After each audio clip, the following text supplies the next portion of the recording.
You're listening to Morning Short, the podcast that brings you one great short story every morning. Available on iTunes, SoundCloud, and any podcast app you like. Today's story is The Lost Decade by F. Scott Fitzgerald. Morning Short survives on the generosity of listeners like you who share our stories with their friends and family and rate us 5 stars on iTunes. To get your personal invitation link, go to share.morningshort.com. And now to the story. All sorts of people came into the offices of the News Weekly, and Orison Brown had all sorts of relations with them. Outside of office hours, he was one of the editors. During work time, he was simply a curly-haired man who, a year before, had edited the Dartmouth Jack-o'-lantern, and was now only too glad to take the undesirable assignments around the office, from straightening out illegible copy to playing callboy without the title. He had seen this visitor go into the editor's office, a pale, tall man of 40 with blonde, statuesque hair, and a manner that was neither shy nor timid, nor otherworldly like a monk, but something of all three. The name on his card, Louis Trimble, evoked some vague memory, but having nothing to start on, Orison did not puzzle over it, until a buzzer sounded on his desk, and previous experience warned him that Mr. Trimble was to be his first course at lunch. "Mr. Trimble, Mr. Brown," said the source of all luncheon money.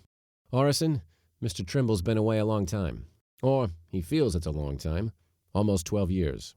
But some people would consider themselves lucky to have missed the last decade." "That's so," said Orison. "I can't lunch today," continued his chief. "Take him to Voisin or 21 or anywhere he'd like. Mr. Trimble feels there's lots of things he hasn't seen."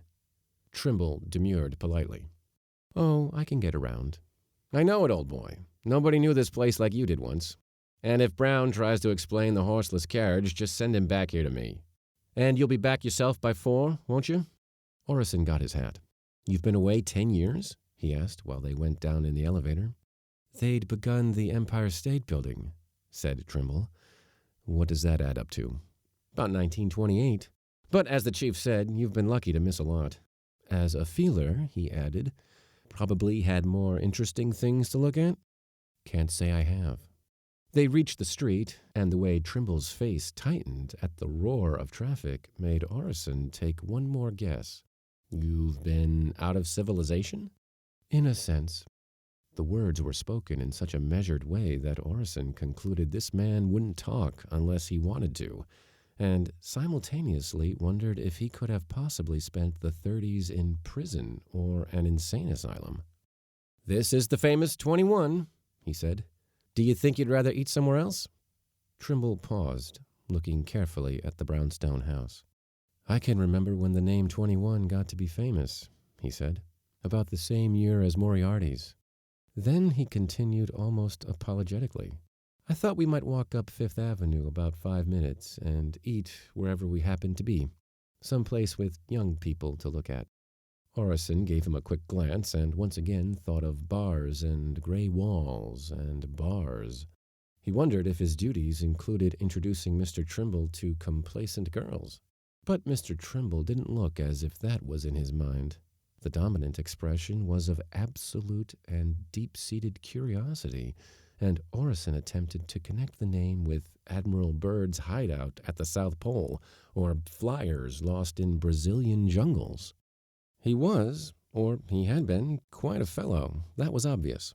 But the only definite clue to his environment, and to Orison the clue that led nowhere, was his countrymen's obedience to the traffic lights and his predilection for walking on the side next to the shops and not the street.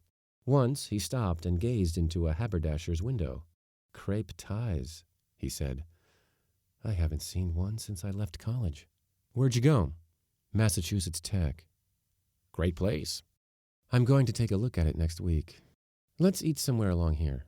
They were in the upper 50s. "You choose." There was a good restaurant with a little awning just around the corner. "What do you want to see most?" Orison asked as they sat down. Trimble considered. "Well, The back of people's heads, he suggested. Their necks, how their heads are joined to their bodies. I'd like to hear what those two little girls are saying to their father. Not exactly what they're saying, but whether the words float or submerge, how their mouths shut when they've finished speaking. Just a matter of rhythm. Cole Porter came back to the States in 1928 because he felt there were new rhythms around. Orison was sure he had his clue now, and with nice delicacy did not pursue it by a millimeter, even suppressing a sudden desire to say there was a fine concert in Carnegie Hall tonight. "The weight of spoons," said Trimble, "so light, a little bowl with a stick attached. The cast in that waiter's eye. I knew him once, but he wouldn't remember me." But as they left the restaurant, the same waiter looked at Trimble rather puzzled, as if he almost knew him. When they were outside, Orison laughed. "After 10 years, people will forget." "Oh, I had dinner there last May." He broke off in an abrupt manner. It was all kind of nutsy, Orison decided, and changed himself suddenly into a guide. "From here you get a good candid focus on Rockefeller Center," he pointed out with spirit, "and the Chrysler Building, and the Armistead Building, the daddy of all the new ones." "The Armistead Building," Trimble rubbernecked obediently. "Yes, I designed it." Orison shook his head cheerfully. He was used to going out with all kinds of people, but that stuff about having been in the restaurant last May. He paused by the brass entablature in the cornerstone of the building. "Erected 1928, it said. Trimble nodded. "But I was taken drunk that year. Every which way drunk. So I never saw it before now." "Oh," Orison hesitated. "Like to go in now?" "I've been in it, lots of times, but I've never seen it. And now it isn't what I want to see. I wouldn't ever be able to see it now. I simply want to see how people walk and what their clothes and shoes and hats are made of, and their eyes and hands. Would you mind shaking hands with me?" "Not at all, sir." Thanks. That's very kind. I suppose it looks strange, but people will think we're saying goodbye. I'm going to walk up the avenue for a while, so we will say goodbye. Tell your office I'll be in at 4.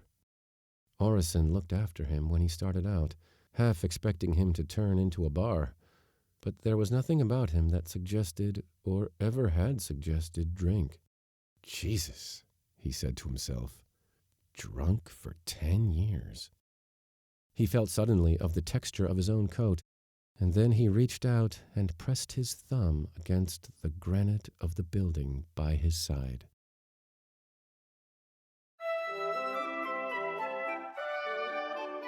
If you enjoyed this story, share Morning Short with your friends, your coworkers, your barista, that guy next to you at the gym, and that girl across from you on the train.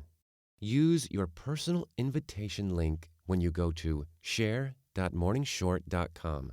And if you do that, you just may earn amazing Morning Short swag. If you're listening on iTunes, please rate us 5 stars. It only takes a minute, but it really helps us to continue to make these. Learn more about the Morning Short Project and sign up for our daily emails at morningshort.com.